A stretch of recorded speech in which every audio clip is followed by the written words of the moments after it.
Hi everybody, I'm Tom Elliott with John Deere, and today we'll show you how to use a manure fork in and around your horse barn.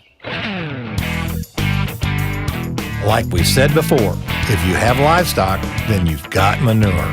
And in the equine world, that probably means some of that manure is in hay, on the floor, in your barn. Well, that's just the problem a manure fork is designed to solve.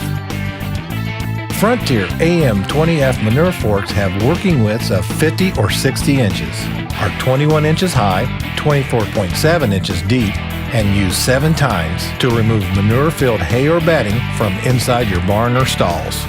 We've matched this 50-inch model with a John Deere 1025R compact utility tractor with an H120 loader. This small tractor and manure fork package is perfect for working in a tight space, like in and out of a horse stall.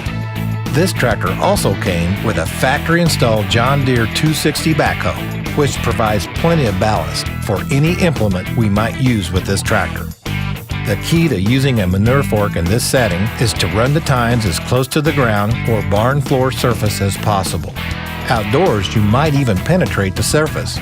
Just be careful not to disturb any foundation base layer in the stall or barn. Make sure the weight of the material is as centered as possible on the bottom and close to the back of the fork. Before lifting, make sure the fork is completely under the load and tilted back slightly.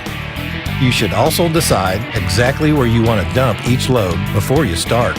Ideally, you'll put it in a compost pile nearby so you can let it decompose until it's ready to spread on your pasture or garden or to share with your neighbors.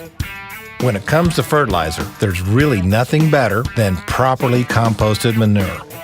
These Frontier manure forks and nearly 600 other implements are available only from your John Deere dealer, the place to go for advice and equipment. So remember, for implements that help turn your tractor into the workhorse it was built to be, think Frontier and your John Deere dealer.